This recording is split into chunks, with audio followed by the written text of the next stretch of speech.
북한이 세계에서 가장 평화로운 나라가 됐습니다. 평화로운 나라가 됐습니다. 라는 말이 나올 때까지 본편은 이제 만나러 갑니다. 진짜 대단히 잘하네요. 알면서도 속았어. 알면서도 속았어. 죄송합니다. 마음의 절도 아닌데. 예. 전승절에서 시진핑, 푸틴, 어깨를 나란히 선 김정은. 참 전 세계에 관심을 받았잖아요. 그런데 김정은보다 오히려 지금 더 전 세계의 주목을 받는 곳이 있습니다. 바로 국제사회의 뜨거운 감자로 떠오른 곳, 팔레스타인입니다.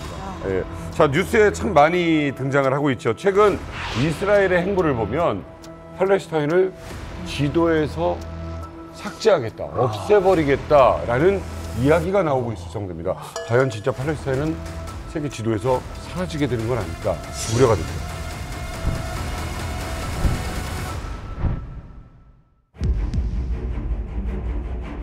팔레스타인 무장단체 하마스가 이스라엘로 이 로켓포 수천 발을 발사해 수백 명의 사상자가 발생했습니다.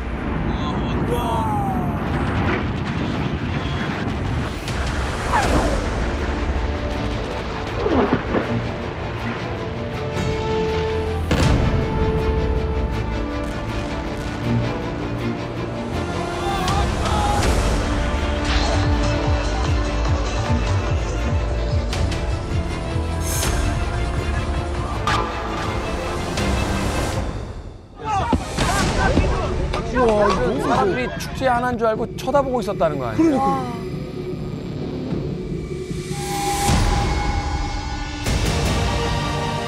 알았으면 도망갔을 텐데. 그걸 노린 거지. 저 여기 갔어요. 왜? 아직도 그대로 남겼고요. 이제 외국인들 오면 보여주려고.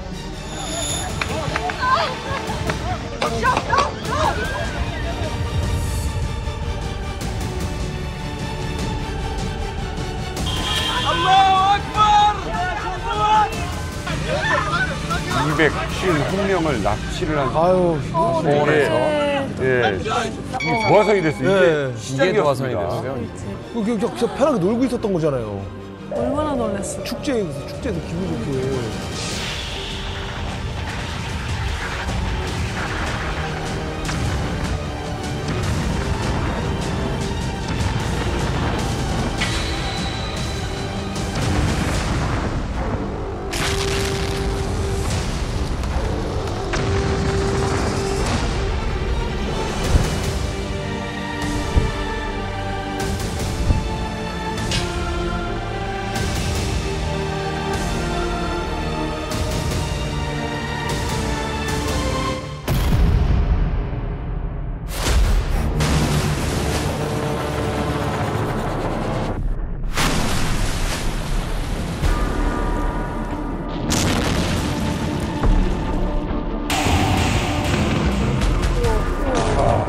어마어마한 고층 건물을 골라서 습격을 하게 됩니다. 어머, 무너진다.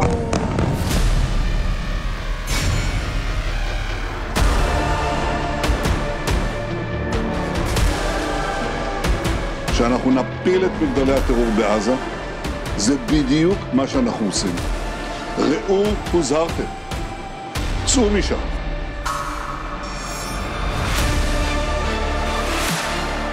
الليل ما نمناش وهي ما ينتهي كل ممتلكاتي. هذا كل ما احكم عليه. هذا طلعت فيه وانا اليوم جيت ماشي من الساعه 6 وهنا ماشي رايح للمجهول. والله ما احنا عارفين وين المرور هذا ما تخطر. 목적지가 있을 리가 없죠. 그러니까 어디까지 가고. 어떡해.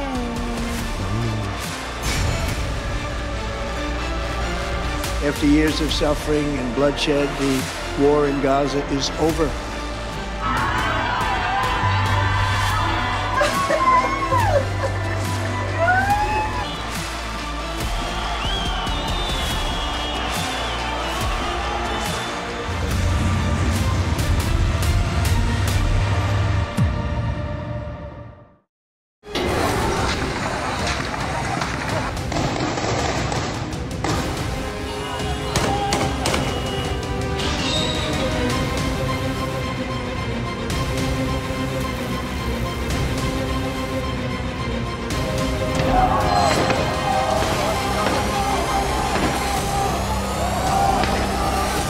큰일이다, 이거.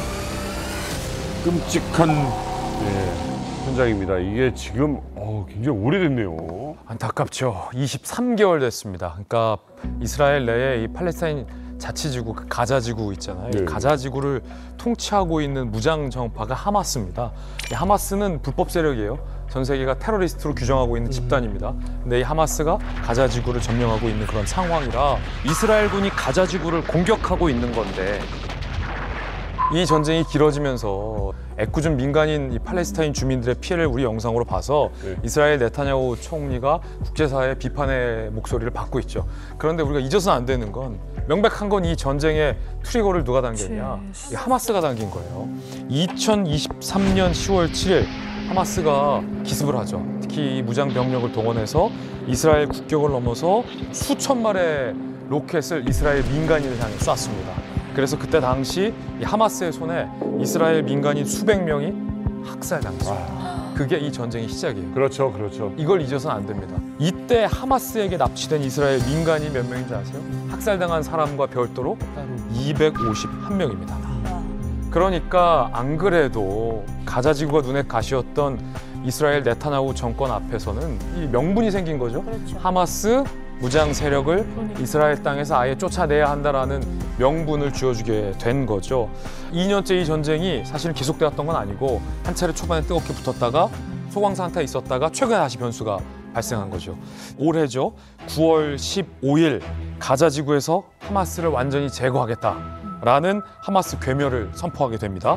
현재 100만 명의 사람들이 살고 있을 것으로 추정이 되는 가자시티의 지상 공세를 이스라엘이 시작한 겁니다.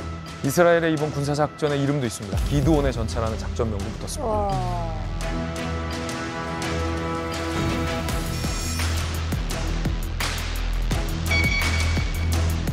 자, 근데 하마스를 괴멸시키겠다. 그 말은 뭐 한다고 하지만 이스라엘이 진짜 이번에는 끝까지 보겠다.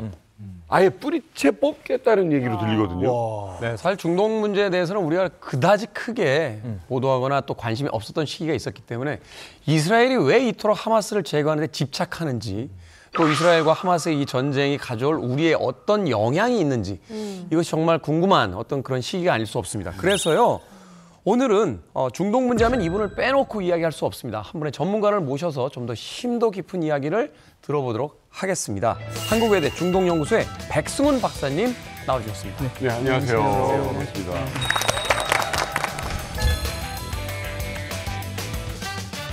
박사님 이제 궁금한 게 또 이스라엘은 왜 이렇게 하마스를 뿌리째 뽑으려고 하는 거예요? 이렇게 보시면 될 것 같습니다. 10월 7일 테러 그 작전으로 인해서 말씀하신 251명의 인질이 잡혀갔는데 이게 이스라엘의 집단 트라우마를 건드린 겁니다. 어떤 트라우마예요? 왜냐하면 그게 이제 남녀노소, 어린아이들부터 늙은 노인까지 잡혀갔거든요. 무장단체 세력에. 그게 어떻게 보면 홀로코스트 때 그러네요. 이스라엘인들이 끌려가던 유대인들이 끌려가던 그거가 직접 이렇게 딱 트라우마가 딱 된 겁니다. 그래서 안보 정책의 패러다임이 바뀝니다. 뭐라고 얘기를 하냐면 다시는 10월 7일 사건을 우리가 다시 나타나게 안 할 거다. 이게 핵심이 되다 보니까 이게 모든 정책이 강경하게 갈 수밖에 없고 그다음에 또 이런 것도 있습니다. 이스라엘 국민들이 상당히 민주주의적인 국민이거든요. 네타냐후에 대한 비토나 이런 것도 많은데 이 의제에 한해서는 하마스에 대해서는 우리가 좌시하지 않겠다. 이게 대동단결이 된 거죠. 두 번째는 이겁니다. 이게 그 집권 세력 플러스 그 우파 세력이 역사상 이렇게 하마스를 끝장을 낼 수 있는 상황까지 온 그리고 지금 국제사회나 국내 정치적으로 이렇게 유리한 상황이 만들어지지 않았습니다. 단순히 사우디아라비아, 이집트 소위 말해서 전통적으로 팔레스타인을 도와줬던 세력뿐만 아니라 레바논의 헤즈볼라 그러니까 그 삐삐 그 테러 이런 것들을 통해서 헤즈볼라의 지도자 나스랄라도 제거됐고 우리가 아는 이란도 지금 6월 13일에 벌어졌던 12일 전쟁을 통해서 이란의 방공망이 다 무너졌거든요. 그래서 지금 제공권은 다 이스라엘이 갖고 있습니다. 국제정치관계학자 상에서 팔레스타인을 도와줄 수 있는 사람이 단 하나도 없다라는 거예요. 이거구나. 그러니까 지금 그 상황이니까 지금 이- 좋은 시기다. 그렇죠. 그러면 이스라엘 입장에서는 이때 내가 밀어봤자 아무도 찍소리 못하게 보낼 수 있는데 사면 초과 상황인데 네. 왜 우리가 주저하느냐. 그게 이제 국제정치학적으로 그 한 상황이 있는 거고 그래서 지금 쇳불도 단김에 뺀다고 지금 이 상황이 놓치면 절대 더 유리한 상황이 오지 않을 것 같다 하고 국제사회의 그 비난은 있지만 이때 끝장을 보겠다고 이제 끝까지 밀어붙이고 있는 거라고 보시면 됩니다. 눈에 가시 같은 하마스를 뿌리째 뽑겠다. 이것이 이스라엘의 목적인 것은 알겠는데 네타냐후는 지금 왜 저러고 있느냐 말이죠. 우리는 이것도 궁금해할 필요가 있어요. 자연인으로서의 네타냐후는 1976년에 엔테베 공항 인질 구출 작전의 지휘자로 투입됐던 형이 팔레스타인 무장 세력에게 목숨을 잃습니다. 자신의 형이었자 스승이었다고 얘기를 하거든요. 그때 완전히 큰 상처를 하나 가지게 되고요. 네타냐후가 지금 6번째 총리를 16년째 하고 있어요. 16년째요? 16년째 지금 하고 있는 거예요. 대단했네요. 그래서 그 이후로 어떤 신념을 가지냐 하면 종교적인 신념을 언급하지 않을 수가 없는데 성경에 보면 민수기에 이런 얘기가 나와요. 그들이 거하는 곳에서 뿌리채 뽑지 않으면 그 가시가 너희들의 눈과 옆구리를 찌르게 될 것이다. 와, 진짜. 그런데 여기에 대한 해석이 네타냐후의 입에서 나왔어요. 2025년 2월 달에 복수의 하나님을 자신은 믿는다고 외치면서 우리는 그 비열한 살인자들과 계산을 끝내겠습니다라고 공언을 했습니다. 와. הוא מחייב אותנו לבוא חשבון עם המרצחים השפלים. ונבוא איתם חשבון. אל נקמות אדוני, אל נקמות הופיע.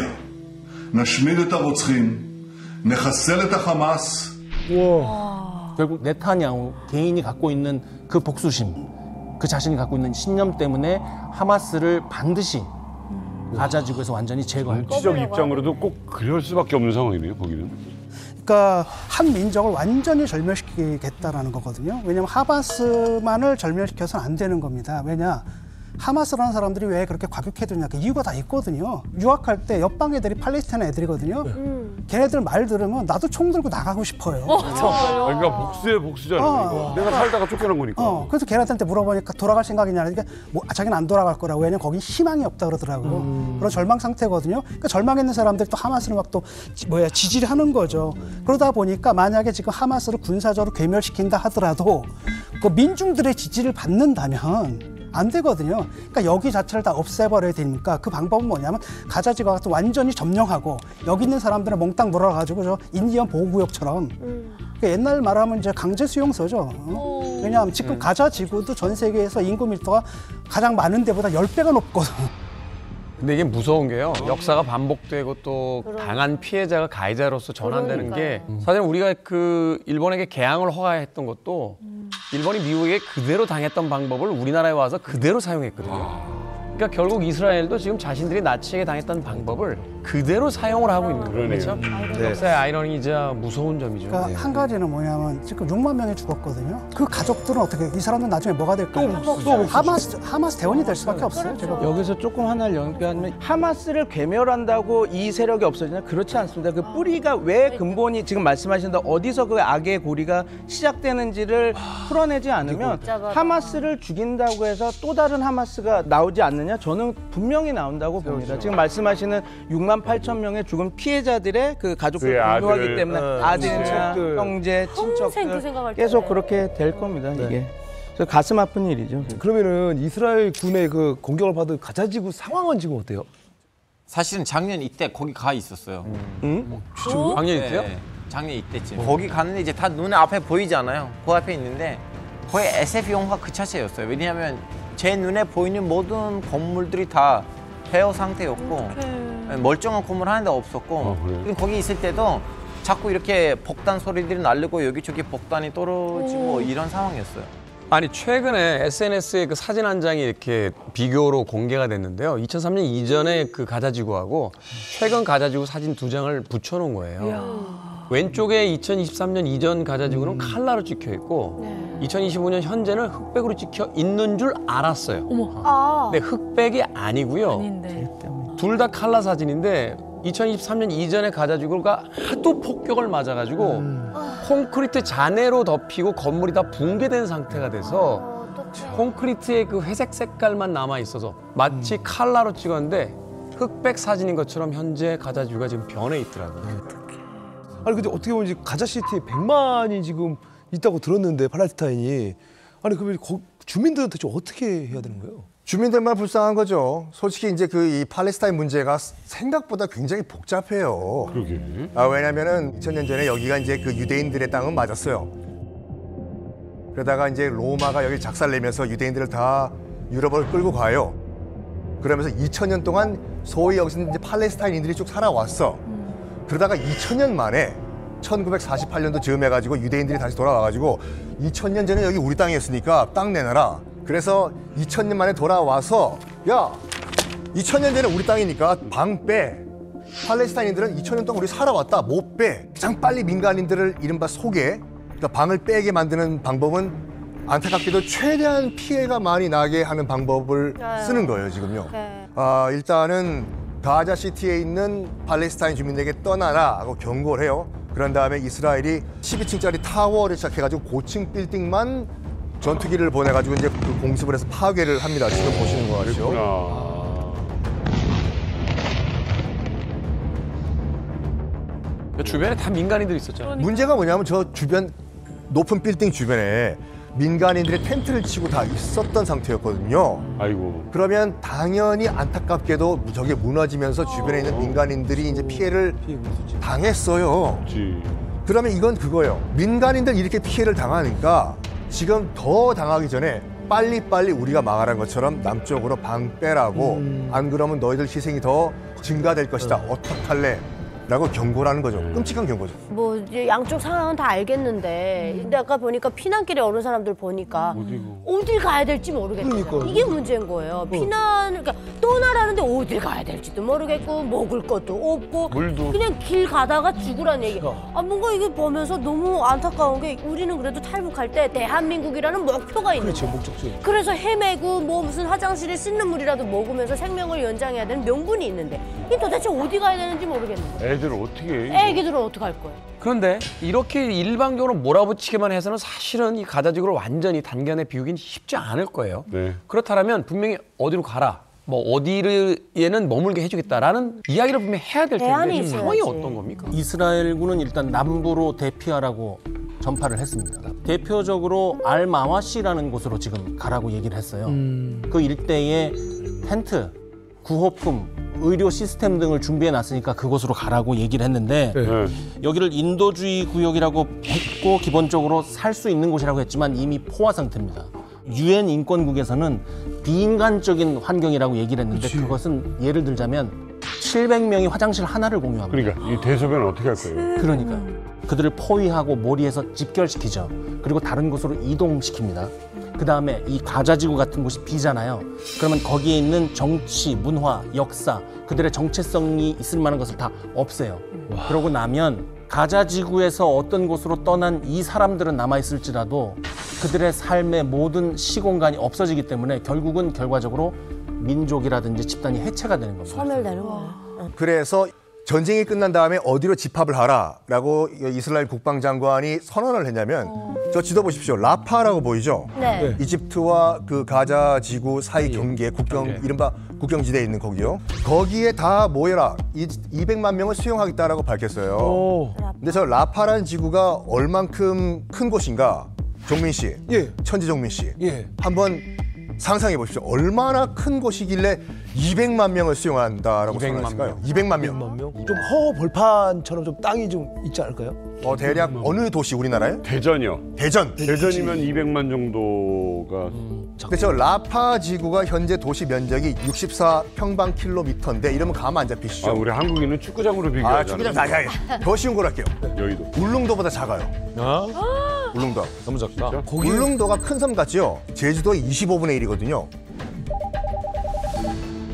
지금 현재 경상북도 울릉군에 등록돼 있는 주민 수가 9천 명이 안 돼요. 요 9천 명이 살고 있는 울릉도만의 조그만 코딱지만한 요 땅에 200만 명이 들어가는 거예요. 어떻게 살아요, 거기서? 그러니까 알아서 하라 이거예요, 지금요. 이스라엘이 팔레스티나 사람들을 지금 내쫓는다고 하는데 삼국으로 지금 내쫓는다고 지금 하고 있지 않습니까?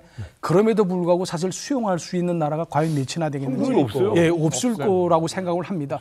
그리고 또 이제 많은 팔레스티나 사람들이 이미 전에 4차례의 중동 전쟁을 통해서 이미 많은 나라들의 지금 난민으로 흩어져 간 상태거든요. 그래서 이제 쿠웨이트인 경우에도 그 팔레스타인 난민들이 굉장히 많습니다. 그리고 이 사람들이 지금 현재 쿠웨이트에서 사는데 영주권은 가지고 있지만 시민권을 가지고 있지 못해요. 안 주는구나. 예, 그러니까 한마디로 말하면 이 사람들이 그러니까 난민 자격으로 지금 살고 있는 겁니다. 간혹 뭐 행운이 차려지는 사람들이 이제 쿠웨이트 사람들하고 결혼을 하는 경우에는 그때 요건을 받는다고 하지만 민족란에는 팔레스티나라고 딱 밝혀져 있거든요. 예. 그리고 또 지금 현재 우리가 잘 알고 있는 요르단 국왕 아브둘라후 2세 있지 않습니까? 2세의 왕비도 팔레스티나인 여성입니다. 예. 그럴 정도로 지금 현재 그 요르단, 뭐 레바논, 시리아, 이집트 이 주변 나라들의 팔레스티나 사람들이 굉장히 많이 난민으로 있습니다. 그렇겠다. 예, 그렇기 때문에 이젠 수용할 수 있는 능력이 다 오버됐습니다. 거기다 왜 또 그러냐면 요르단 또 레바논인 경우에는 시리아 난민들이 굉장히 많거든요. 예, 그러니까 이 팔레스티나 난민들뿐 아니라 시리아 난민을 비롯해서 난민들이 넘쳐납니다. 지금도 요르단 인구의 과반수 이상이 팔레스타인 사람이에요. 과반수 이상이요? 예. 그걸로 돈을 받거든요. 요르단은 그걸로 국제사회에서 돈을 받고 여기도 그래서 지대 추구 국가라고 부르는 이유가 자기 생산력으로 하는 게 아니라 난민을 받은 다음에 난민을 수용하고 있으니까 돈 줘 하고. 대부분 팔레스티나 사람들이 요르단 요건을 가지고 있어요. 이 중동 지역 국가들은 이스라엘을 좋게 볼 수가 없을 것 같아요. 이제 그래서 공개적으로는 비난하는 척해요. 왜냐하면 일단은 중동에 있는 국가들 중에서 요르단하고 이집트가 이제 어느 정도 이스라엘이랑 교류가 하지만 웬만한큼 중동 아랍 국가들은 이스라엘을 나라로 보진 않아요. 수교도 안 했고 수교도 안 했어요. 예. 어느 정도 심각하냐면요. 이스라엘에 갔다 왔다는 기록만 있으면 중동 아랍 국가들에 들어가실 때 문제가 나올 수가 있어요. 대표적인 사례가 저예요. 저 이스라엘에 입국했다는 그 이유만으로 레바논에서 이스라엘 간첩으로 오인 받아가지고 군사 교도소에서 5인 동안 갇힌 적이 있어요. 그 정도로 관계가 안 좋아요. 레바논에. 그러니까 여권에 도장 하나가 있었다. 이스라엘 출입국 도장 하나만 있었다고 해서 이스라엘이 그래서 여권들에 도장 안 찍어요. 이스라엘 내일 모레 가시면 이스라엘이 여권에다 도장 안 찍어주고 따로 별도로 정리를 시켜요. 그런 데들이 있더라고요, 나라들이. 뭐 예를 들면 파키스탄 여권을 보시면 거기에가 쓰여 있어요. 이 여권으로 전 세계 어디나 여행이 가능하되 이스라엘에만 가실 수가 없습니다. 네, 이렇게 관계가 너무 팽팽한데 이제 문제가 뭐냐면 이스라엘 아닌 미국이 있고 미국 때문에도 중동 국가들은 좀 살짝 두려워하니까 겉으로는 이렇게 센 척해요. 왜냐면 자기 자국 국민들도 좀 분노가 차 있으니까. 근데 뭔가 해주진 않아요. 지금 예를 들면 이렇게 난민들을 받아주냐 안 받아주냐 얘기도 나오고 있는데 이 팔레스타인 사람들은 어느 정도 이제 이스라엘이란 조항을 하면서 간접적으로 민주주의, 인권 이거를 간접적으로 체험을 했기 때문에 중동 아랍에 있는 국가들 보시면 독재 나라나 아니면 왕공 국가이거든요. 거기에 가봤자 그 나라의 안전 질서에 문제를 일으킬 수가 있기 때문에 아랍 국가들은 받아주고 싶진 않아요. 어느 정도라면 요르단에서 그 팔레스타인들이 요르단 왕위에다가 쿠데타를 일으키고 정권을 받으려고 남의 나라를 전복시키려고 했다고요? 네. 이제 요르단에 있는 팔레스타인 사람들은 해외에 있는 팔레스타인 사람들 중에서 상황이 그나마 좋은 사람들이요. 제일 이제 상황이 안 좋은 사람들은 레바논에 한때 비난 갔던 사람들. 그 사람들은 지금 시민권도 없고 아무것도 없고 그냥 이렇게 밖에서 나갈 때도 레바논 안에서 편하게 돌아다니지 못해요. 어떡해.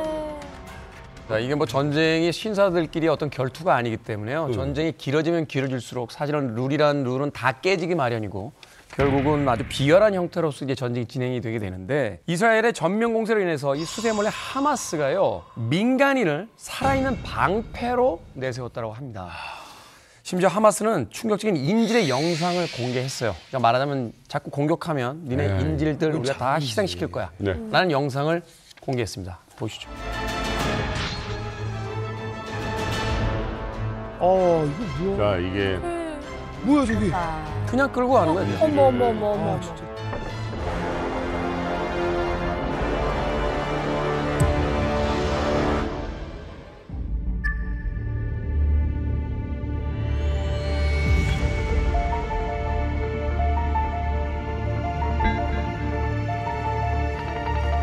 어머나 너무 말랐네. מה יקרה עם זה? אני כבר לא אוכל, לא יודע כמה ימים ברצף. כל יום שעובר הגוף שלי הולך, נחלש, נהיה רזה יותר וחלש יותר. 야.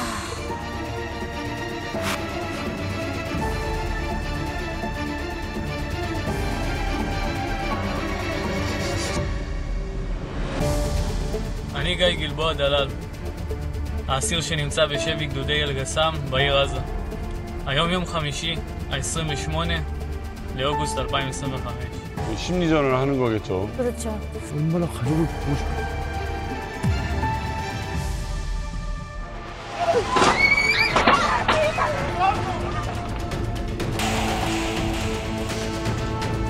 와, 차에 서서 또 그랬던 거예요? 네.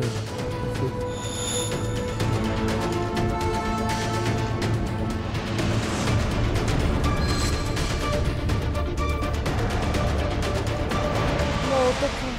251명의 인질 중에서 20명 정도만 생존해 있는 것으로 알려졌어요. 노인과 어린아이들의 인질들이 다 죽었습니다.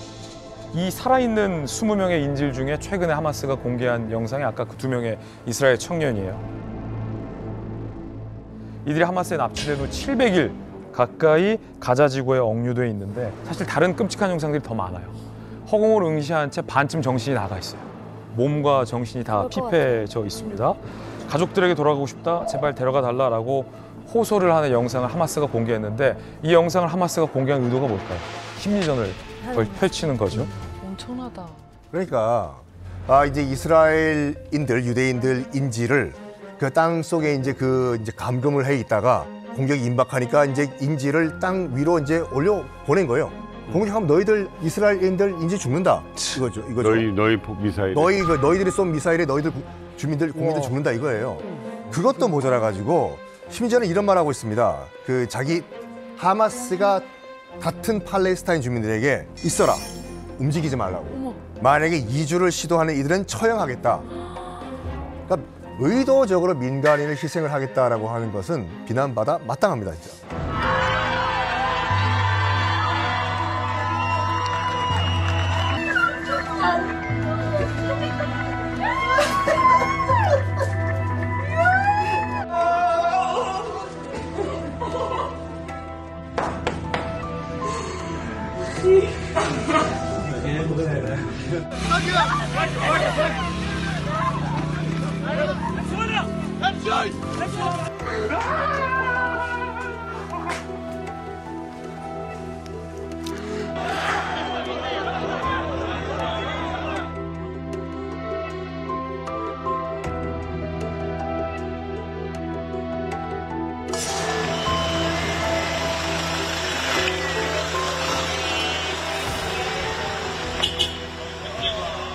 가자 지구의 상황을 해결할 방법이 하마스의 제거밖에 없는 겁니까? 완전한 제거를 하기 위한 그 과정 속에서 제가 생각하기에도 너무 많은 민간인들이 지금 죽어나갈 것 같은데. 전쟁을 억제할 때는 두 국가 간의 세력의 힘이 비슷해야 전쟁이 발생하지 않거든요. 근데 지금은 이스라엘의 국력이 이만큼 크고 팔레스타인은 뭐 굉장히 약자처럼 보잘것없고 그 위에는 끔찍한 테러리스트들이 이 팔레스타인 주민들을 인질 잡고 있는 상황이잖아요. 두 국가론 자체가 불가능하죠. 누군가가 딱 나타납니다. 내가 해결할 수 있어. I can solve this. 트럼프 대통령이 등장합니다. 기억하시죠? 이렇게 얘기했어요. 2025년 2월에 여기도 가셨구나. 미국이 가자 지구를 소유하면 돼. 우리가 거기에 리조트를 개발하고 그래. 그럼 기억나요. 빌딩을 올리고 맥도날드를 넣으면 이스라엘도 여기 공격 못하겠지. 관광지구만. 팔레스타인 사람은 여기서 일자리도 창출하고 여기서 미국이 관리할 테니까 이스라엘은 여기 들어오지 마. 그리고 미국을 믿고 여기서 행복하게 살아라는 굉장히 블랙 코미디 같은 해법을 발표했습니다. 그때 온 전 세계가 트럼프 대통령을 막 비판했어요. 근데 저희 같은 이 외교안보 전문가들도 농담인 줄 알았어요. 블랙 코미디 같은 농담인 줄 알았잖아요. 그런데 지난 2025년 8월 30일 워싱턴 포스트가 보도를 하나 합니다. 단독 보도를 하는데 Great Trust라는 이름의 문건 하나를 워싱턴 이 포스트가 입수해서 보도를 합니다. 문건 내용이 뭐냐면 미국이 10년 동안 가자 지구를 관리하는 방안이었습니다. 블랙 코미디인 줄 알았는데 트럼프 대통령의 발언을 현실화 문건으로 해놓은 그런데 그 문건을 봤더니 직접 보면 장난 같아요. 38쪽의 문건이라고 돼 있는데 200만 명을 일시적으로 다른 곳으로 옮긴다. 그 기간 동안 미국이 신탁 통치를 하는데 그 비어있는 지역은 관광 산업 첨단 기지로 만들어서 다른 세계로 만들겠다. 근데 여기서 또 한 가지 간과한 것이 있죠. 그 지역에 있던 팔레스타인인들의 역사, 문화, 정체성이 사라지는 거예요. 그렇죠. 그러면 이 팔레스타인인들은 없어지는 겁니다.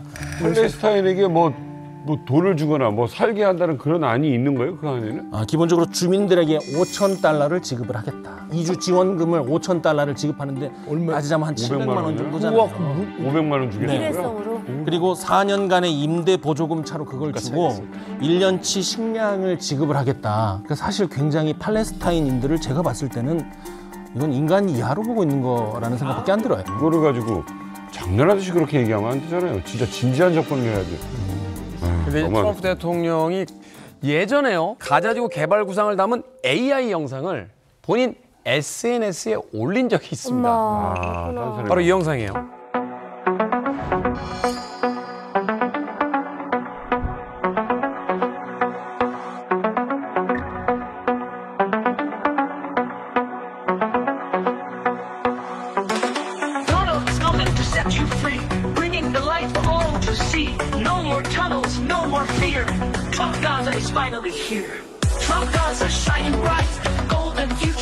휴양지가 나오는 거야, 이러고.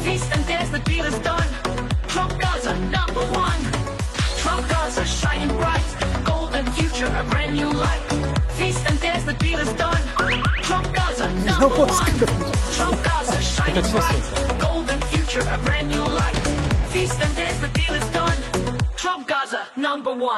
Trump Gaza shining bright, golden future, a brand new life. Feast and dance, the deal is done. Trump Gaza number one. Trump Gaza shining bright, golden future, a brand new life. Feast and dance, the deal is done.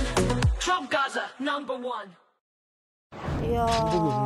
내가 지금 어딘가에 있던 거를 공유해서 올린 거죠? 그렇죠. 바로 이게 단순한 AI 영상이 아니고요. 오늘 그 전문가분들의 이야기를 들으니까 이걸 현실화시키려고 구상을 했었다는 거 아니에요. 저거는 일국의 대통령의 생각이 아니라 부동산 개발업자의 생각이거든요. 딱 정확하게. 딱 그 수준인 거예요. 맞아요. 뭐 지금 보니까 저 사람들한테는 생과 사가 달린 문제인데 저기 관광지를 개발한다고 터널을 통과하니까 아까 보면 완전 뭐 쫙 빛이 나오는데 보면서 이게 그러면 저분들의 의도를 물어보고 해주겠다는 건지 아니면 그냥 일방적이라는 건지 아무튼 보면서도 저는 이해가 안 돼요. 네. 그러면 사실은 이 플랜이 지금 나온 거 아니에요. 트럼프 일기 때 나왔었어요. 일기 때 나왔는데 발표를 했더니 사람들이 이렇게 조롱을 하니까 그때 이미 기분 좀 약간 상해 있었는데 이거 뭐냐면 지금 중동에서 제일 관광지가 어디예요? 두바이예요. 건물가 너무 멋지잖아요. 두바이는. 그냥 두바이 문제가 있어요. 사계절 핫 베리베리베리 핫 이런 좀 약간 기후 문제가 있거든요. 근데 이 가자 지구 그쪽 동네는요. 이스라엘처럼 아직 개발이 안 된 상황이고 그리고 거기에 계절 너무 좋아요. 여름에는 이미 따뜻하고 겨울에는 그렇게 춥진 않아요. 바닷가도 있고 트럼프 보기엔 잠깐만 나 거기에다가 완전히 이렇게 호텔들이 지으면 이 가자 주민들의 돈의 맛을 보면 이제 테러리즘 안 하겠지. 그래서 했던 말이 뭐냐면 나는 가자 지구를 중동의 리베라로 만들어야겠다. 나름 또 생각이 있었네요. 근데 이제 중요한 건 이거잖아. 그렇게 만들었을 때 혜택이 누구한테 가고 피해가 누구한테 오냐. 이게 본질인 거잖아요. 트럼프요? 그러니까. 그러니까 트럼프는 전통적인 그 미국뿐만 아니라 국가 수장이 할 그런 외교 수사를 쓰지 않습니다. 그러네요. 그리고 그런 정책을 쓰지를 않아요. 그래서 최근에 알샤라라고 그 시리아의 새로운 대통령이 됐죠. 근데 이 사람이 작년 12월까지만 해도 그 미국 재무부의 테러리스트 명단에 들어가 있었고 100억 그러니까 우리나라 돈으로 100억 현상금이 걸려있던 사람이에요. 근데 이제 5월 달에 트럼프 대통령이 그 사우디 순방을 가지 않았습니까? 근데 물론 이제 그때 MBS 그때 사우디 살만 왕세자가 부탁을 한 거긴 하지만 독대를 시켜줘요. 그러니까 그 샤라하고 그 트럼프를 만나자. 그래서 좀 해결해라. 그런데 문제는 그때 국방부하고 그러니까 펜타곤이죠. 미국 펜타곤하고 그 국무부, 재무부에서 트럼프 대통령 만나면 안 됩니다. 왜냐하면 이 사람 우리 테러리스트 명단에 있고 지금 다 이게 조율이 안 됐는데 둘이서 만나고 한 샷에 나오면 안 되고 악수하면 안 되고 다 얘기를 했는데 취급도 안 받아.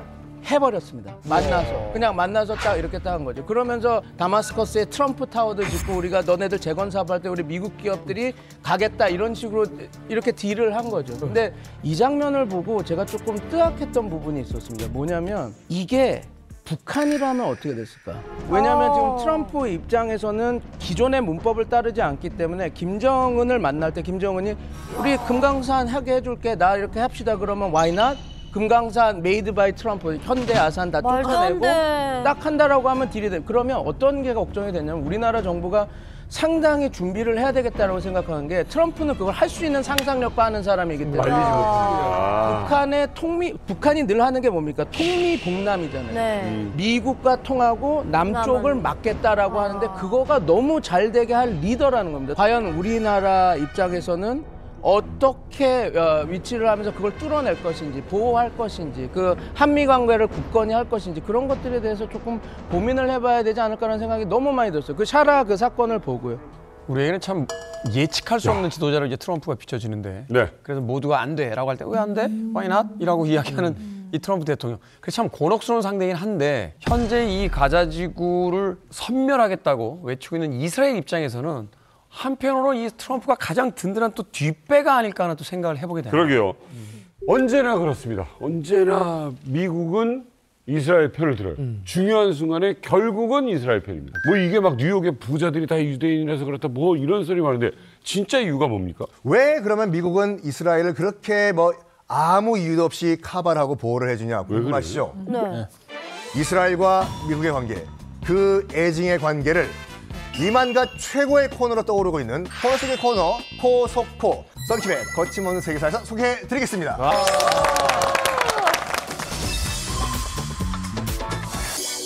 자, 많은 분들은 아시겠습니다만 뭐 지금 미국을 컨트롤하는 것은 이제 유대인들이다, 유대인 자본들이다, 뭐 이런 말씀은 다 들어보셨죠? 네. 그 이유가 뭔가 한번 말씀을 드릴 것 같은데, 자, 지금 미국에 살고 있는 유대인들, 그러니까 미국 인구가 약 3억 5천이라고 봤을 때 미국에 있는 유대인들은 몇 명 정도가 있을까요?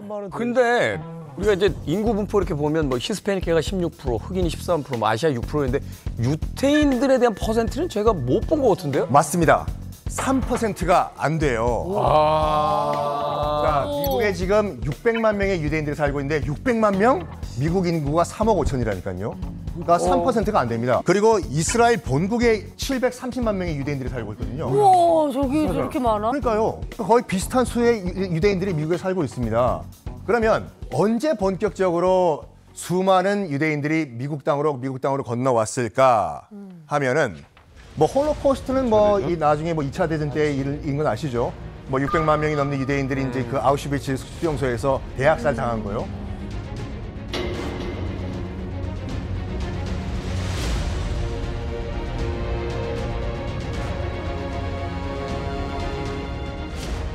그런데 미국 건국과 직접적으로 관계가 있는 그 유대인 대학살은 포그롬이라는 대학살이에요. 이게 러시아 말로 말 그대로 유대인 대학살이란 말인데 1800년대 후반 이때 러시아에서 상당히 많은 유대인들이 대학살을 당합니다.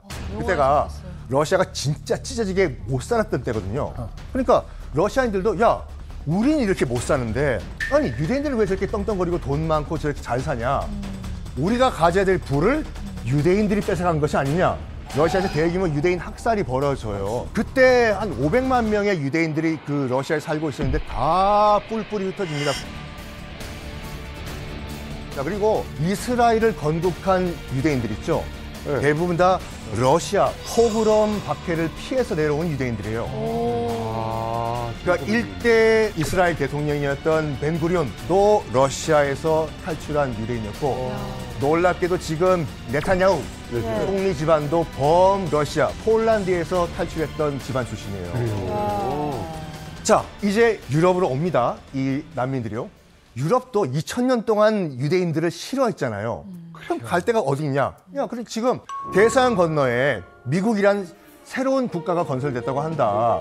라고 하면서 무려 250만 명의 유대인들이 미국으로 건너옵니다. 250만. 어디에 정착을 하냐? 당시에 동부에 있었던 유일한 이민국이었던 뉴욕으로 들어가요. 뉴욕이요? 뉴욕으로요. 이미 뭐 여러 이제 그 유럽에서 온 이민자들이 자리를 잡고 있는 이 상황에서 뉴욕으로 건너온 유대인들은 어떤 한 특정 지역을 딱 주목을 합니다. 월스트리트. 월스트리트는 영국인과 네덜란드가 주도해서 만든 건 맞지만 그거를 오늘날의 월스트리트로 키운 것은 유대 금융이었어요. 그럼 여기서 질문이요. 유대인들은 왜 금융, 1 더하기 1은 2 이런 돈의 이제 밝았을까? 상인을 했으니까. 머리가 좋아서? 아, 맨날 떠돌아다니니까. 다른 직업들이 금지가 돼 있어가지고. 맞아요. 그렇죠. 정말요? 이게 무슨 말 하는 거예요? 유대인들이 왜 기본적으로 2000년 동안 그 가나안 땅에서 쫓겨나가지고 유럽에서 정말로 집도 절도 없이 떠돌아다녔냐? 그 이유 혹시 안 궁금하셨어요? 러시아 영화에서 봤었는데 유대인을 죽여야 하는 이유가 뭔가요? 이런 질문이 나와요. 그들은 너무 똑똑하기 때문에 우리 머리 위에 올라설 수 있다. 이래서 그것도 맞긴 맞아요. 결정적인 이유 중에 하나가 뭐냐면은 유대인은 예수님을 죽인 민족이다예요. 이거 무섭다.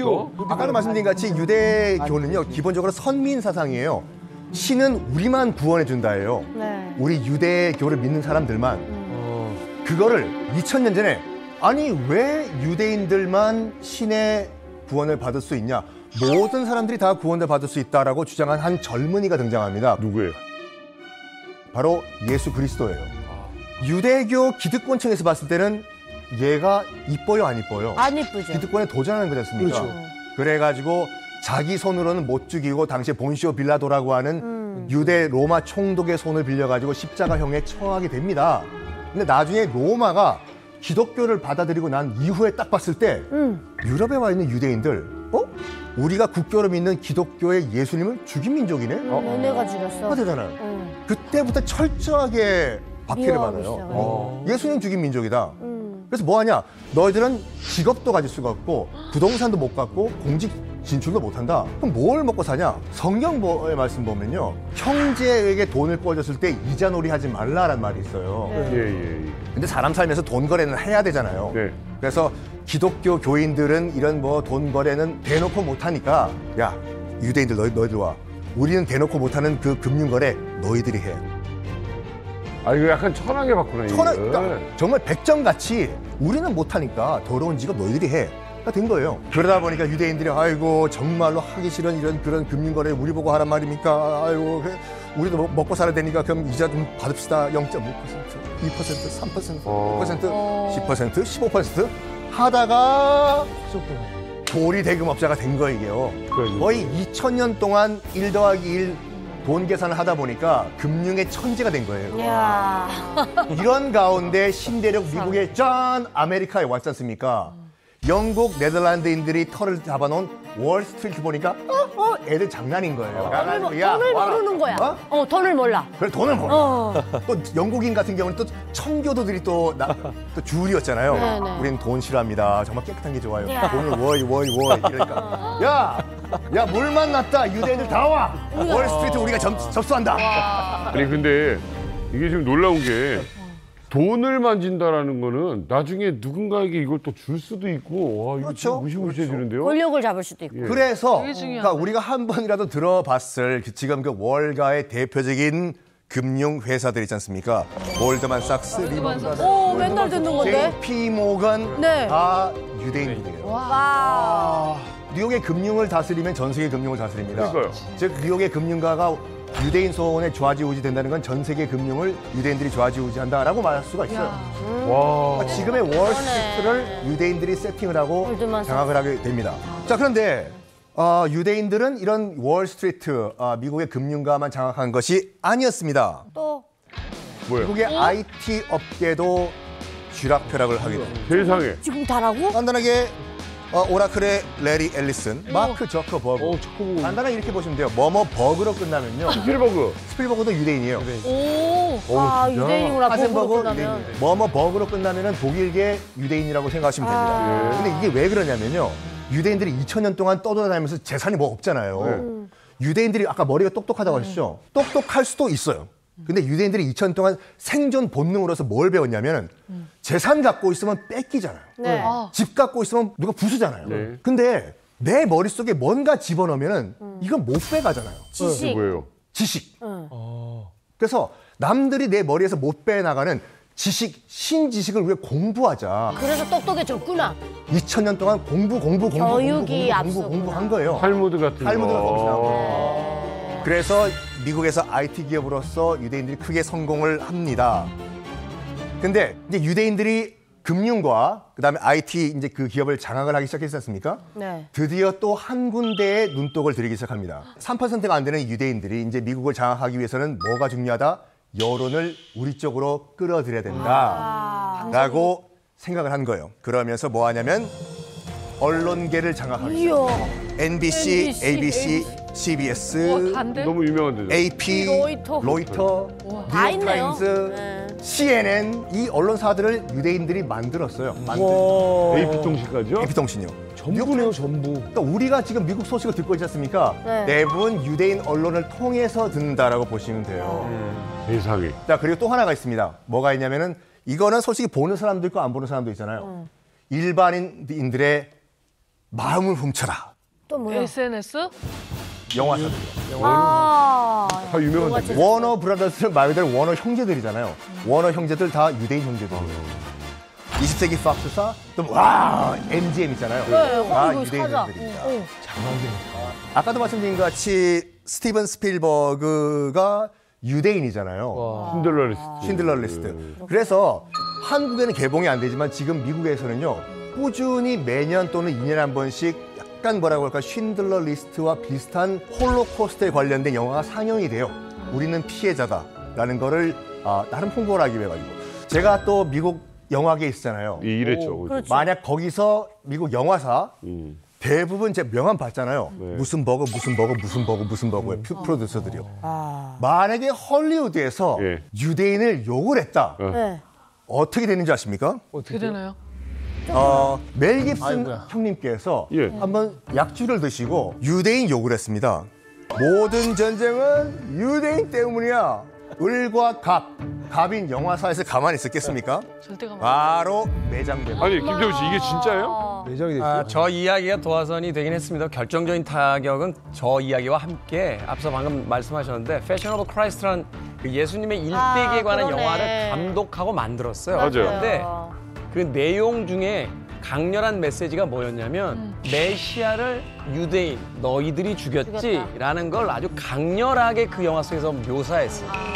그래서 헐리우드에서 완벽하게 퇴출됐죠. 그러니까 이게 지금 아무튼 함부로 유대인에 대해서 비판하지 말아야 된다. 결정적으로 3%가 안 되는 유대인이 미국을 쥐락펴락하는 이유가 있습니다. 뭐예요? 바로 AIPAC라고 해가지고 미국 이스라엘 공공정책위원회라고 하는 미국에 있는 친이스라엘 로비 단체예요. 미국은 아시다시피 공개적으로 합법적으로 로비를 할 수가 있습니다. 그리고 정치 자금도 지원을 할 수가 있어요.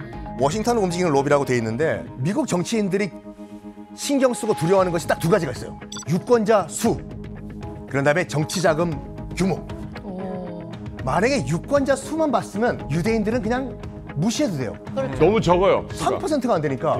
근데 이거 월가를 장악한 파워. 이게 어마무시해가지고 이 AIPAC에게 만약에 밉보이면은 상원, 하원 출마 못하고 해도 떨어져요. 대통령 후보가 됐죠? 여기 가가지고 연설해야 됩니다. 그리고 또 당선됐죠? 여기 나가가지고 감사합니다. 또 그 메시지 전달해야 돼요. 이 트럼프 대통령 같은 경우에는 이런 말을 했습니다. AIPAC에서요. 트럼프의 사위가 쿠시너라고 해서 유대인이잖아요. 이방카 남편, 이방카 남편. 유대인이요? 그 사위가 쿠시너, 유대인이에요. 이거를 이 AIPAC 나가가지고 뭐라고 했는지 알아요? 트럼프가요? 유대인 여러분! 내 딸 이방카가 유대인 아이를 곧 낳을 겁니다. 그런 얘기를 했다고요? 그런 얘기 했어, 진짜로. 그 정도예요? I love the people in this room. I love Israel. I love Israel. My daughter Ivanka is about to have a beautiful Jewish baby. 그럼 유대인 입장에서 봤을 땐 유대인 할아버지 자금 콜이 되겠잖아요. 이게 결정타입, 무시를 못해요. 조크가 아니라 진짜 애절한 마음이 담긴 것 같아요. 그럼요. AIPAC에게 찍히면 정계에서 아웃돼버려요.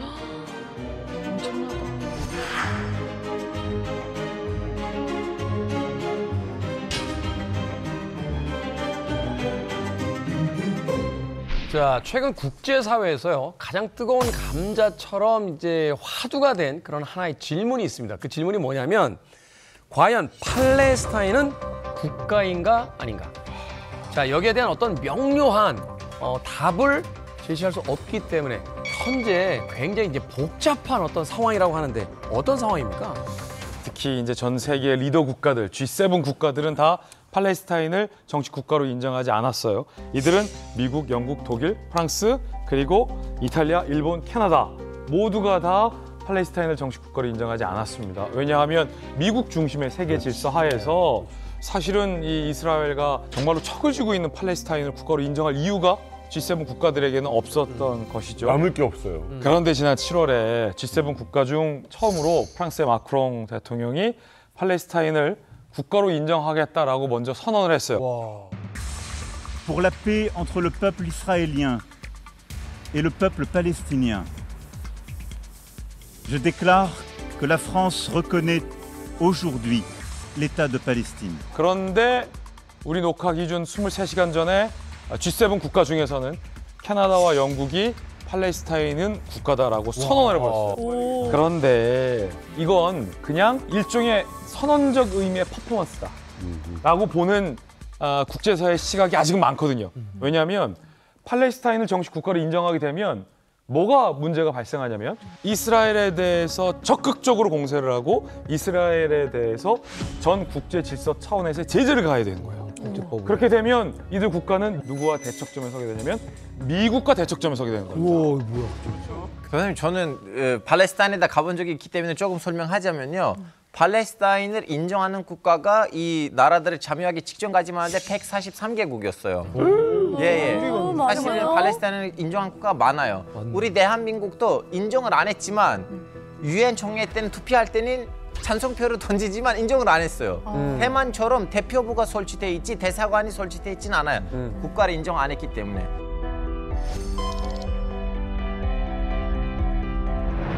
팔레스타인이 정식 국가로 인정을 받아요.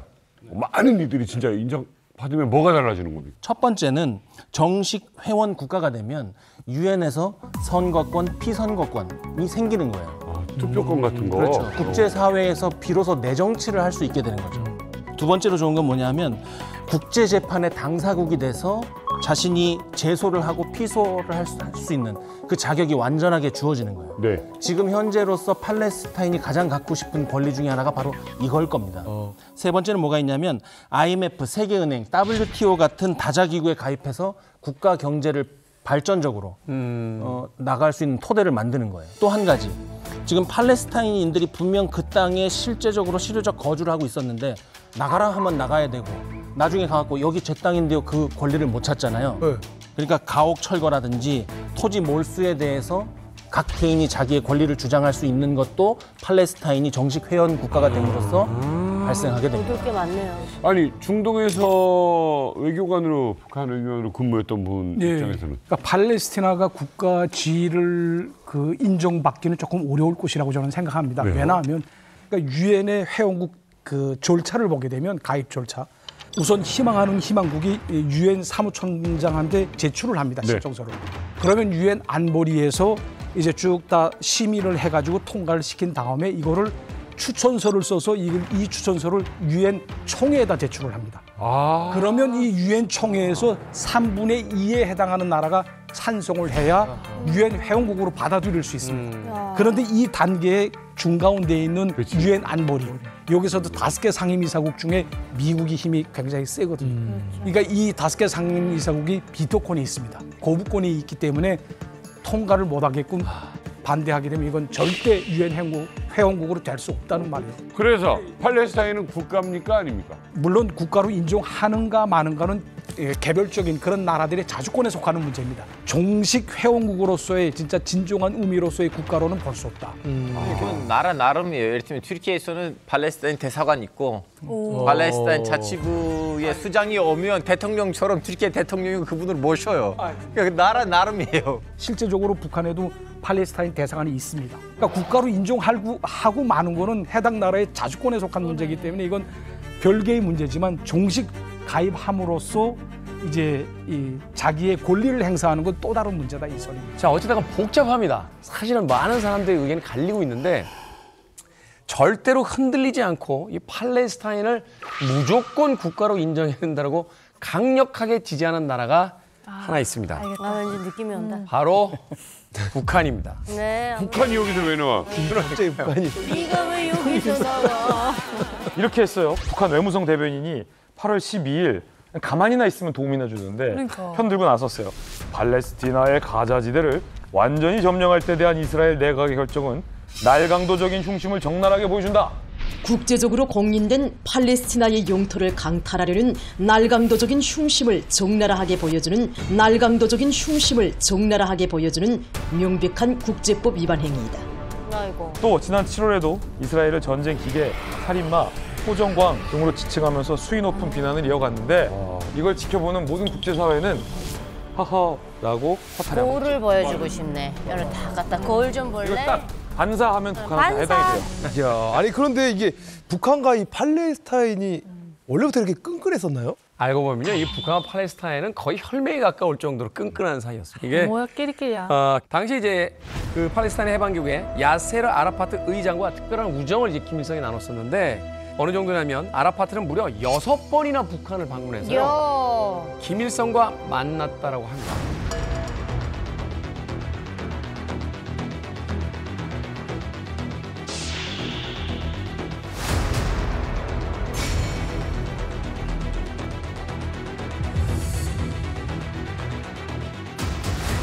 아니 이 두 사이가 왜 관계가 있지?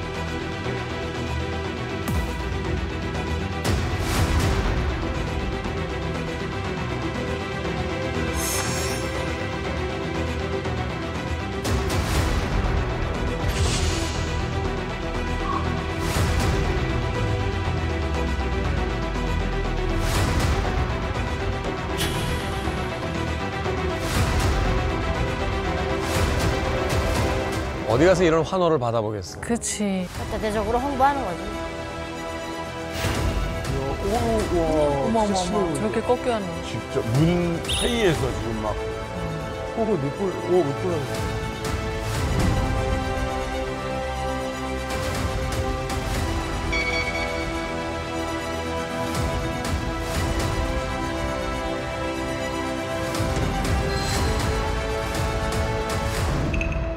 아니 저는 궁금한 게 이 아라파트는 왜 김일성하고 이렇게 친해지려고 한 거예요? 선생님 이거 진짜 사실은 특이한 스토리인데 그때는 이제 팔레스타인 사람들하고 이스라엘이라는 문쟁이 터질 때는 수많은 기구가 생겼어요. 아 우리는 팔레스타인 땅을 지키겠다. 근데 그 수많은 기구들 중에서 좀 사회주의 색채가 강한 야세르 아라파트라는 사람하고 그 사람의 조직이 대빵이 돼요.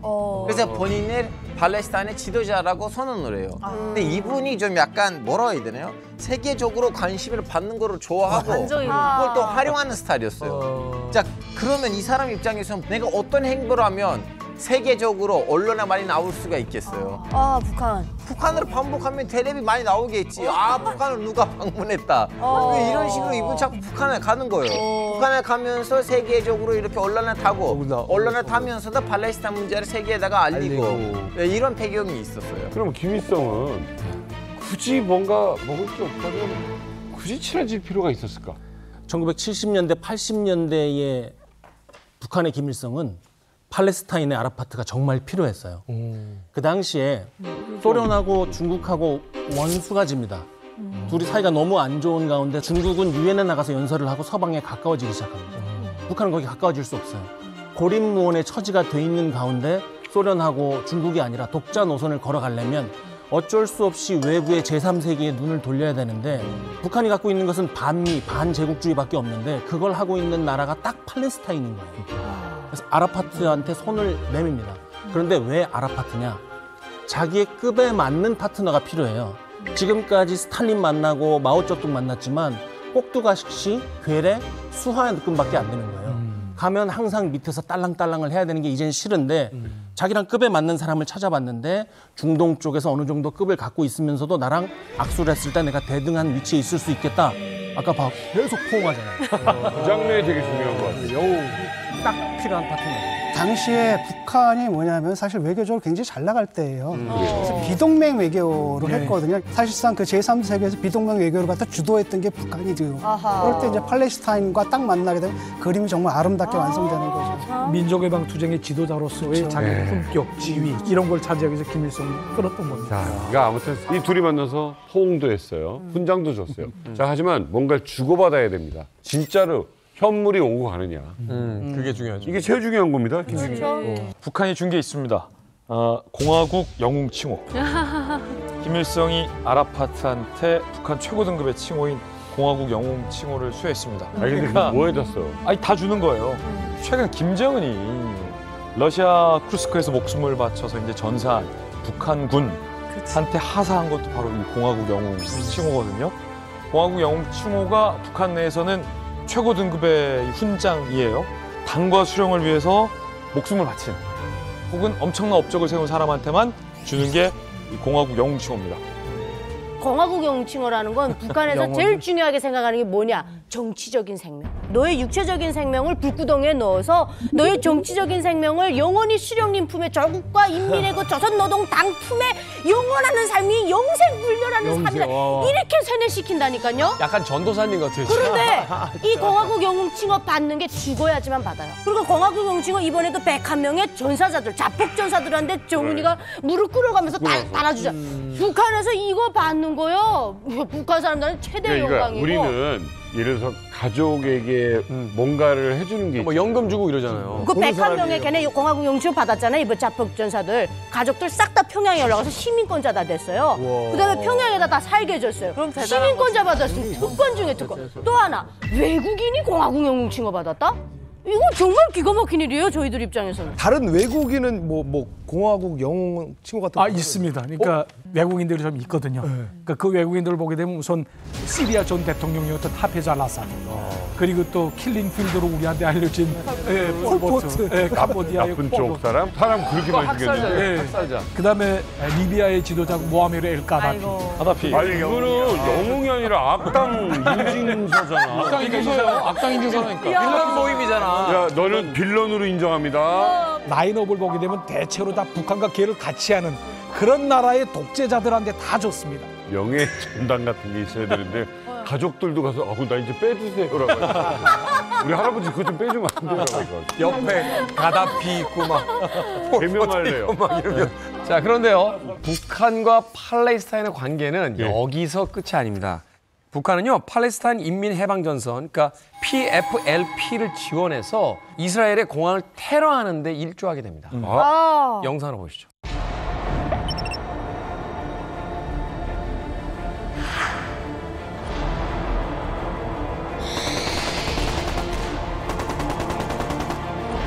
뭐야, 공항에 갑자기 총격전이 벌어지죠.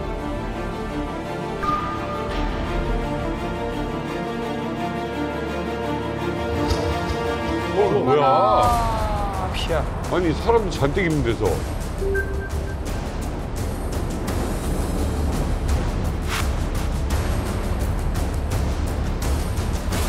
포함을 해서 어우야 체코 자동 소총이 나왔어요.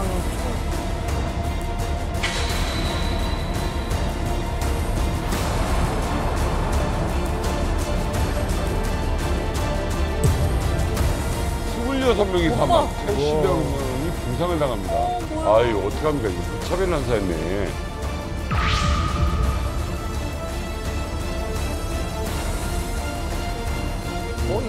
이거 갑자기 일본인들이네요? 일본의 공산주의 무장조직.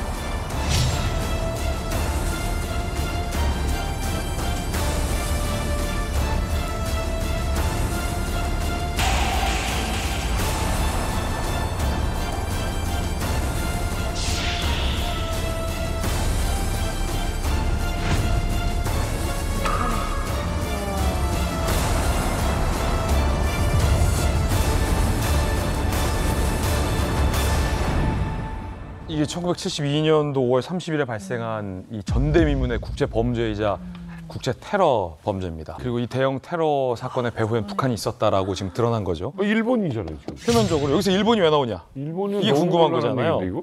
자, 일본의 적군파와 이 팔레스타인 인민해방전선이 함께 기획해서 이스라엘의 로드 공항을 테러한 사건이에요. 팔레스타인 인민해방전선은 이 극좌 무장 정파거든요.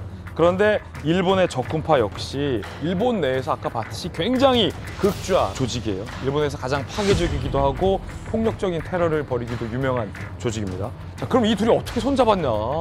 팔레스타인 저쪽에 있고 일본이 아시아에 있는데 어떻게 됐냐면 사실 팔레스타인 사람들은 이스라엘이 항상 이제 감시를 하고 경계를 할 거 아니겠습니까? 네.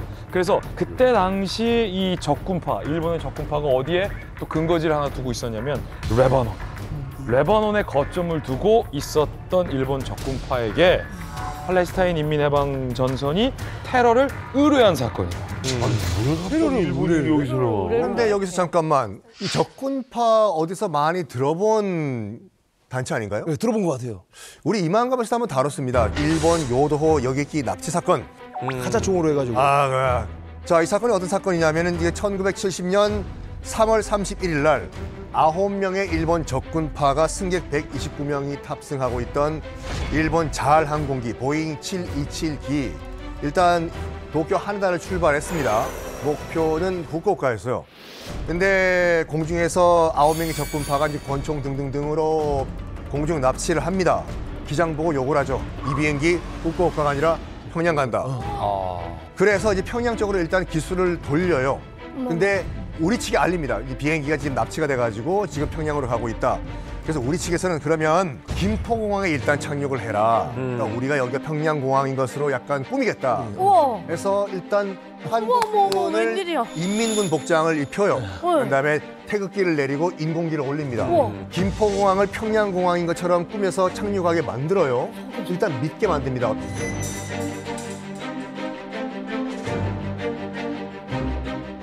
야, 어떻게 그런 생각을 처음에는 해? 속았어. 응. 처음엔 속았지만 옆에 보니까 미국 비행기가 있는 거예요. 노스웨스트요. 아니 노스웨스트 미국 민항기가 어떻게 평양 순환공항에 있냐 말도 안 돼. 해가지고 꼬리가 잡혀가지고 여기가 김포공항이라는 걸 알게 됩니다. 그래서 결과적으로는 협상 끝에 승객들은 내리고 그러면 우리 적군파들은 최종 목표인 평양으로 가겠다 해서 평양으로 간 그런 엄청난 사건이었어요.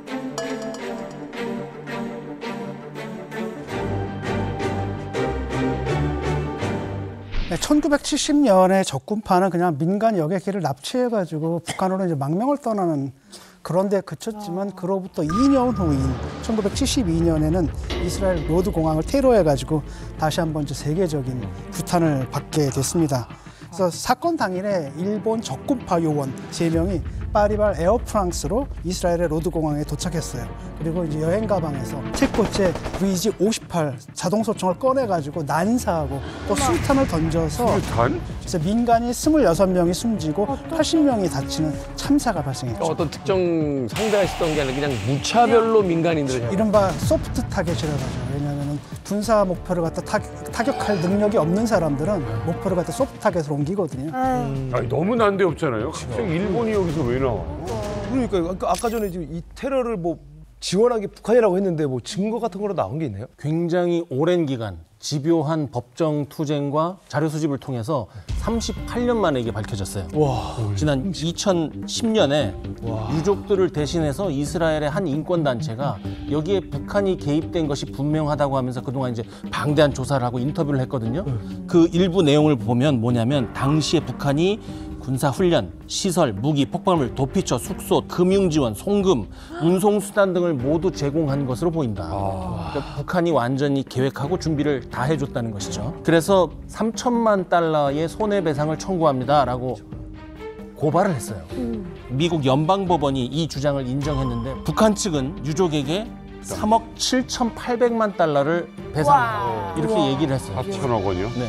근데 아까 3천만 달러를 요구를 했는데 지금 3억 7,800만 달러로 했잖아요. 미국 측이 징벌적인 손해배상, 그 죄에 대해서 징벌적인 손해배상을 물었기 때문이에요. 지금 근데 그때는 김일성 때야. 그때는 뭐 그 아파트 뭐 이런 데인데 지금 김정은도 혹시라도 아직도 이런 게 연관이 되어 있을까?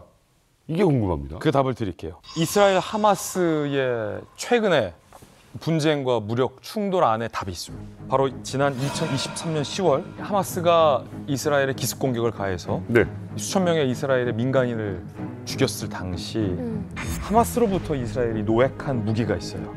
그 무기 중에 한글이 새겨져 있고 나중에 분석을 해보니 북한제 F7 로켓 추진 유탄, RPG 발사기 등등등등이 나온 겁니다. F7은 인명 살상용 유탄 발사기고요. 수류탄 이상의 피해를 줄 수 있는 무기이고요. 요 이후에 우리 국정원이 공식적으로 공개적으로 이렇게 발표합니다. 북한이 하마스에게 최근까지도 무기를 적극적으로 지원하고 제공해 왔다는 규모와 시기에 대해서 우리 국정원은 구체적인 증거를 수년간 수집해 왔다라고 단정적으로 하마스의 이스라엘 공격에 북한이 직접적으로 개입돼 있다는 사실을 우리 국정원도 발표했고 나중에 미국의 하원 의장과 백악관에서도 인정했습니다. 이 비슷한 시기에 또 다른 무기가 발견이 돼요. 뭐예요? 하마스 무장단체가 썼던 것으로 판단이 되는 122mm 방사포탄이에요. 방사포탄? 방사포탄. 이거는 어마무시하고 정말 험한 것입니다. 무차별적으로 한꺼번에 나가서 축구장만한 면적을 초토화시키는 그 무기죠. 막 촥 나가는 그렇죠. 거예요. 이 122mm 방사포가 발견이 되는데 북한은 무기 체계를 만들 때 그 안쪽에 한글과 숫자를 쓰는 버릇이 있어요. 왜냐하면 이것이 북한제 무기라고 들통나는 그 손실보다 이게 어디선가 잃어버렸을 때 받는 개인적인 처벌이 훨씬 더 크거든요. 그래서 꼭 써놓는 겁니다. 방 122라고 써 있는 거예요. 그리고 이 포탄이 발견됐다는 건 뭐냐 하면 발사체와 차량도 같이 해서 수출됐을 가능성이 굉장히 크다는 거예요. 그렇지. 이것 말고도 북한의 무기 및 장비가 엄청나게 많이 들어갔을 수도 있다는 것을 반증합니다.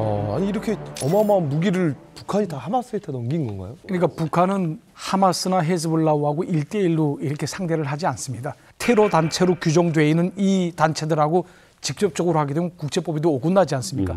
그러니까 북한의 입장에서는 가만 보게 되면 하마스도 팔레스티나 국가라는 그러니까 단체일 뿐이지 정부는 아니거든요.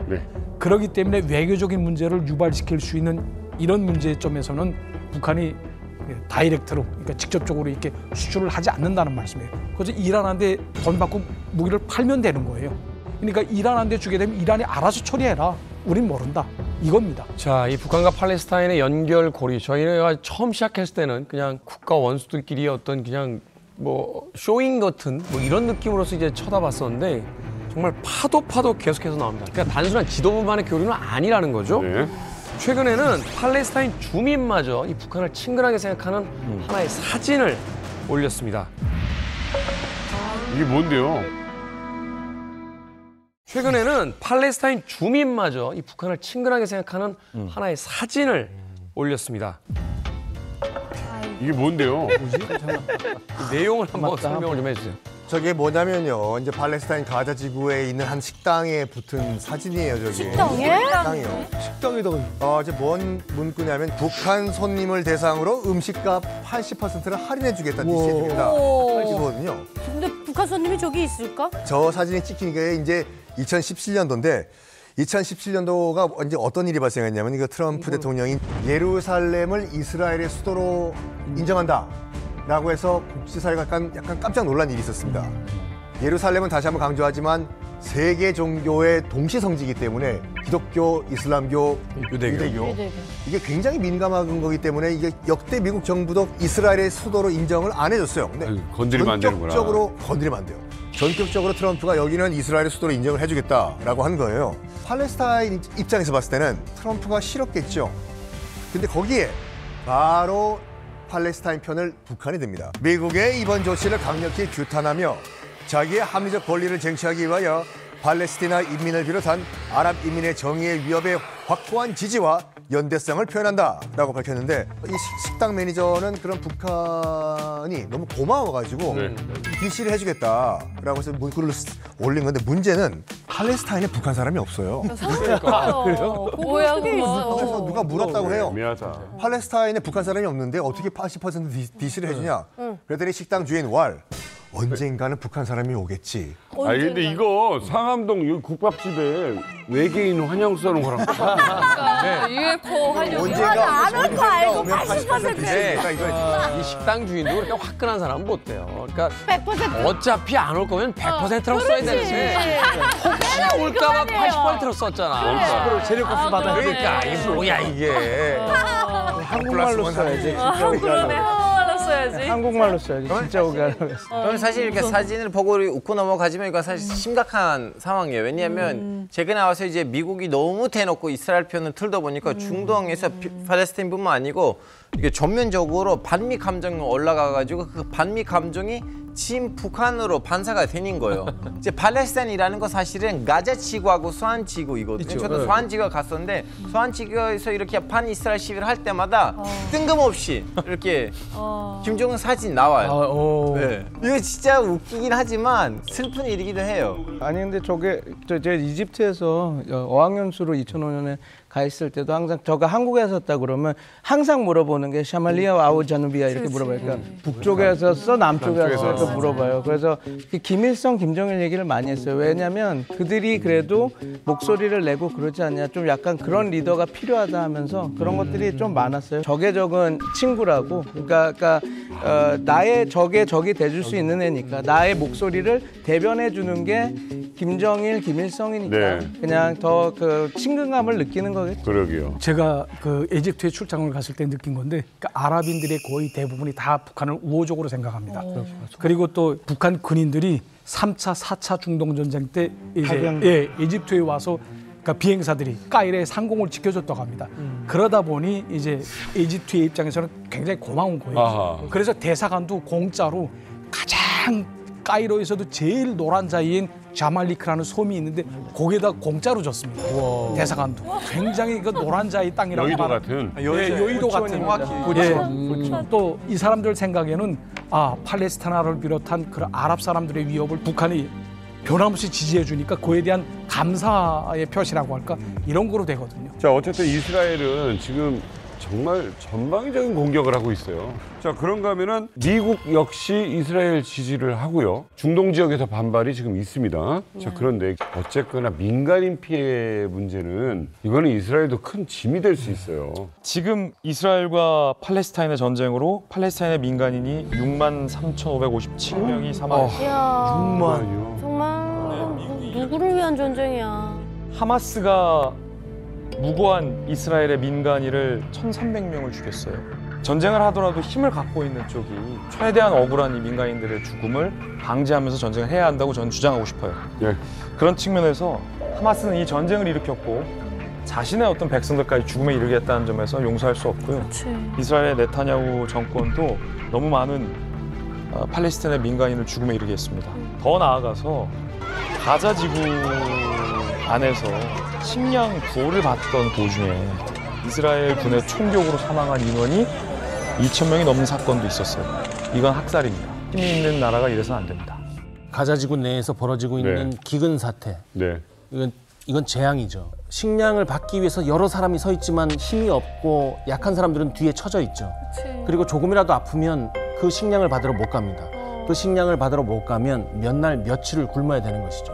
성인은 하루에 2,100에서 2,500kcal 정도를 섭취를 해야 되는데 가장 저곳에서 잘 받을 수 있으면 하루에 1,700kcal밖에 못 받고 대부분은 1인당 250kcal 정도를 섭취할 수 있는 게 최대라고 해요. 그러니까 다 큰 성인이든 아이든 감자 한 알 정도밖에 못 섭취하는 날이 부지기수라는 겁니다. 기아, 영양실조가 지금 계속되고 있고 지금 50만 명 정도가 지금 저런 기아 상태에 놓여 있다고 얘기를 하거든요. 가자지구에 아까 200만 명이 있다고 그랬잖아요. 4분의 1 정도가 지금 죽기 직전이라고 보시면 됩니다. 도대체 누굴 위한 전쟁인지 모르겠어요. 북한에 있을 때도 독재자 그 지도자를 잘못 만나가지고 정말 많은 사람들이 아사했잖아요. 이렇게 뭐 갈비뼈가 정말 아롱아롱한 건 많이 봤어요, 지방에서도. 근데 그러니까. 이거 뭐 어른들이 일으킨 전쟁에 왜 이런 아이들이 이렇게 무고하게 죽어나가야 되는지 정말 보면서 막 화가 나네요. 백 박사님, 이거 심각한 문제네요. 네, 이게 어떻게 되냐면 지금 그 2,000명이 죽었잖아요. 근데 배급을 받는데 IDF 그 이스라엘 방위군이 총을 쏘는 거예요. 근데 왜 자기네들의 예우는 이렇습니다. 저기 식량을 트는 곳에 하마스 요원이 와서 그걸 가져가려고 했기 때문에 우리는 안보적 차원에서 쏜 거다. 적군한테 식량을 넘어주길 수 없어서 쏜 거다 하지만 제가 볼 땐 주기적으로 그냥 쏴요. 왜냐하면 저렇게 그 고통을 주기 위해서. 왜냐하면 어느 정도 줄을 서서 배급이 진행되면 총을 쏩니다. 그러면 이제 애들은 다 도망가죠. 그러면 이제 배급을 못 받고 제가 좀 가슴 아팠던 장면은 배급을 저런 애들이 이제 밀가루를 가다가 떨어지는데 이제 흙이랑 섞이잖아요. 근데 밀가루하고 흙이 고운 흙이랑 섞이면 이게 구분이 안 되는데 그거를 다 하려고 하고 있는 모습이 좀 가슴이 아프더라고요. 그런 게. 그리고 이게 병원도 공격을 하지 않았습니까? 근데 병원을 공격하고 제가 좀 깜짝 놀랐던 건 더블 탭 공격을 합니다. 무슨 말이냐면 한번 타격이 됐어요. 근데 자기네들은 거기 하마스 요원이 있었기 때문에 공격을 했다고 했습니다. 오케이. 거기까지는 그럼 그렇다고 저도 인정하겠습니다. 그런데 거기에 이제 기자들이나 이렇게 해서 그걸 취재하면서 이제 끄집어내는 부상자들을 하는데 거기다 똑같이 확인사살을 또 더블 탭 공격을 해서 공격을 했거든요.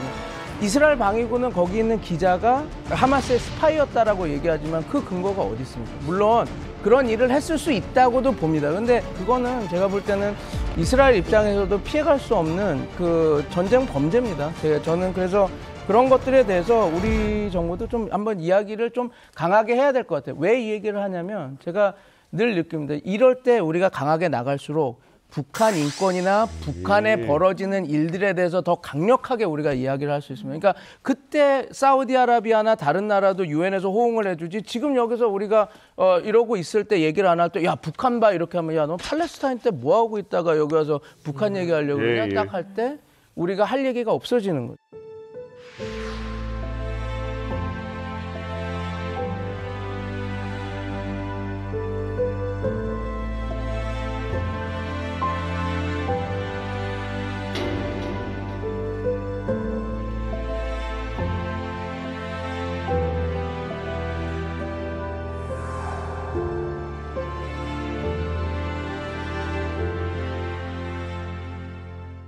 청년들의 분노가 심상치가 않습니다. 그 중심에 바로 네팔입니다. 권력층의 자녀들이 자기들만 잘 먹고 잘 사는 이런 SNS를 올리기 시작해요. 가짜 뉴스 확산을 막겠다. 26개의 SNS 플랫폼을 전면 차단시킨 겁니다.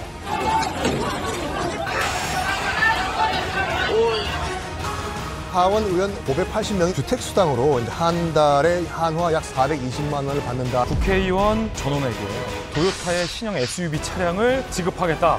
홍수 예방 사업으로 우리 돈으로 약 2조 원이 그냥 증발돼 버린 거예요. 온갖 제재와 통제로 불만이 가득 차 있습니다. 아시아에 봄이 오는 것 아니냐? 김정은이 돌아서서는 아마 밤잠을 못 자고 있을 겁니다. 채널 A